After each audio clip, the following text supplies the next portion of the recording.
fifaliana riavana malala nzontsika miona toy izao dia ny ten'andriamanitsika andray afara tsara nytiany entiko ny amofony any meny tompo atsika. Ao aminareo zay voantso an' Jesosy Kristy malan'Andriamanitra sady voantso ny masina, ao aminareo ny fahasoavana sy ny fiadanana ny fiamin'Andriamanitra raintsika sy Jesosy Kristy tompo. Amen. Alarobia 1 febroary 2022 manjinantsika aloha hevitra manao hoe mampafantatra ny asan'ny tompo ny soratra masina. Andeha riavana sy dera sy ankalazan'Andriamanitra isika. Misaoran'i Jehovah ary fanahiko, Jehovah Andriamanitra, lehibe indrindra ianao, fa mira-piratana azy voninahitra ny fitafinao. Mitafy mazava tahaka ny lamba izy ary melatra lanitra tahaka ny lay, ary mametraka raindraindrian'ny tranony amin'ny rano, sady manao ny rahona matevina ho kalesiny ka mandeha amin'ny elatry ny rivotra, ary manao ny rivotra ho hirany sy ilay lafo ho mpanompony, manorina ny tany tambony fandrinana izy mba tsy etsehany mandrakizay dory. Amen.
Andeha hivavaka isika. Ry Andriamanitra fitiavanao, misaotra anao izay nitahiranay, fa no famindramponao natoy izao anay. mankalaza sy miteranao zay ry tompo tsaro, mamela ny fahadisoanay zay nataonay teo anatrehanao vonoany alokay afao zay, mangataka fananao masiny zay hiasa mahery ty anatinay, andraisanay ny antranao amin'ny alalan'ny mofonaina ho anay amin'tiany ity indray, aminaran'i Jesosy Kristy mpamonjy anay, novanay za mivavaka izany. Amen.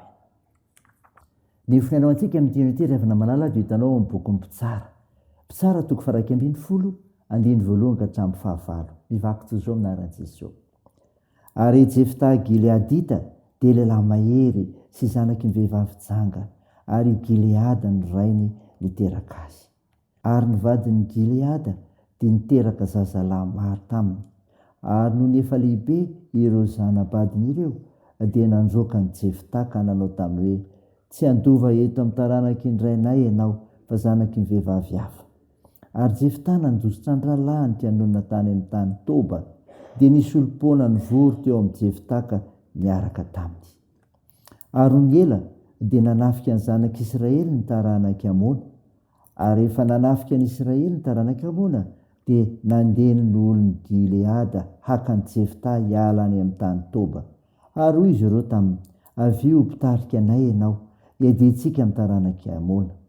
Fa hoy Jefta tamin'ny olon'ny Gileada: tsy efa nankahalava ianareo ka nandroaka hiala tao an-trano raiko, koa nahoana no mankaty amiko indray ianareo ankehitriny no ny azo pahoriana? Dia hoy ny olon'ny Gileada tamin'ny Jefta: izany ny iverenanay ty aminao ankehitriny, mandehananao miaraka aminay sy hiadinao amin'ny taranaky Amona, ka dia olohany aminay mponina rehetra ny Gileada ianao. Amen. Ray masino, manamasinanay ny fahamarinana, ny teninao ny fahamarinana. Amen. Ry havana malala ireo mitompo, ho aminao trano ny fiadanan'i Jesosy Kristy, alay mpamonjy atsika. Nofinaina vakina tamintsika teo, Mpitsara toko faha 20 andiny voalohany ka hatramin'ny 19. Nofinaina milaza ny tantaran'i Jefta, ilay mameny fahamarinana ao antsika ny koa. Mampianatra antsika ny zavatra rehetra. Fa zao, tsy voatery ty antsika ny olona. Zany ry havana, hita fahamarinana eto. Ny andiny faharoa tapany faharoa misy an'izany: tsy andova eto amin'ny taranaky ny rainay ianao fa zanaky ny vehivavy hafa. Ondra lahan'ny Jefta taminy. Dia tena fandroahana kitsy rano fotsiny zao, kanefa dia irairay ihany izy ireo. Toy izany koa ry havana nanjohan'i Josefa. Ary mbola nandalo izany tsy fitiavana na fankalan'ny olona heverina fa akaiky izany koa azy Jesosy.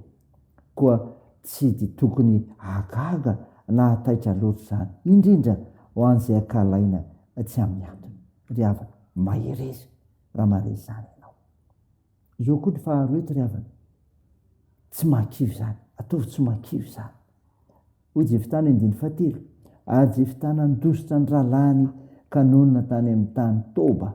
Hoy ny fitantara. Maneho amintsika izany ry havana fa tsy mampilovika ny Jefta akory izany tsy fitiavany rahalahiny izany, fa nandeha izy dia nanohy fiainana hafa sy vaovao. Fa Jefta kosa anefa dia natoky an'i Jehovah hatrany. Zay ry havana ny fanamarena lehibe eto. Ary misy varavarana hatrany sokafan'Andriamanitra ho azy. Raha teo ny dikany hoe Jefta dia hoe manokatra izy, na hoe mpamokatra lalana.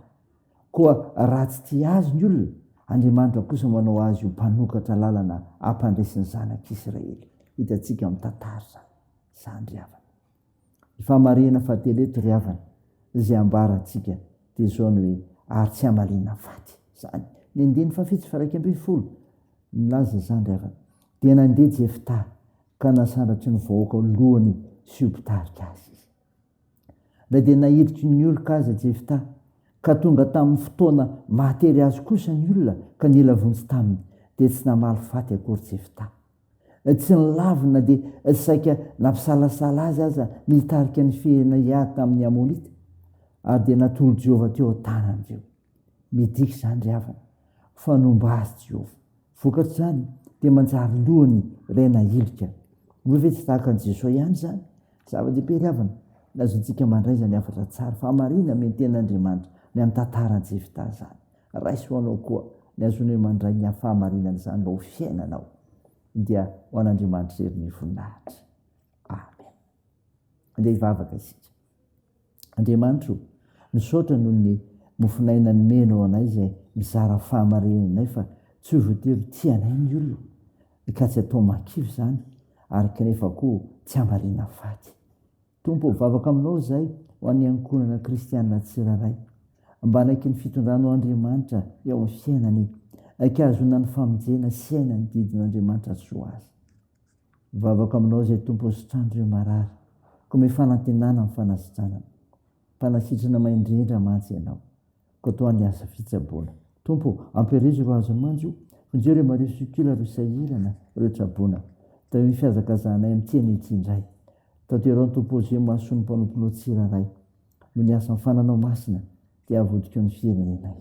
Mivavaka dia tena anaran'i Jesosy Kristy mpamonjy ilay mpanasitrana ilay fanampiomina anay amin'ny vavaka manao hoe ranay eo izay ny an-danitra ao masina anie ny anaranao ho tonga anie ny fanjakanao atao ny sitraponao etsy an-tany ho tahaka ny an-danitra miheno an'izy ihany na sahaza ao anay ary mamela ny elokay tahaka ny namelanay izay meloka taminay ary aza mitondra anay amin'ny fakapanahy fa manafanay amin'ny ratsy fanao ny fanjakana sy ny sery ary ny voninahitra mandrakizay.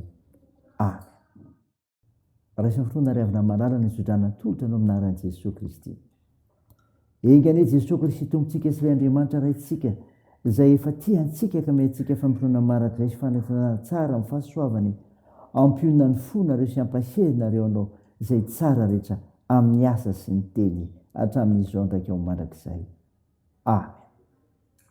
Teo an'Andriamanitra irery ny voninahitra amin'ny anaran'ny Ray sy ny Zanaka ary ny Fanahy Masina. Amen.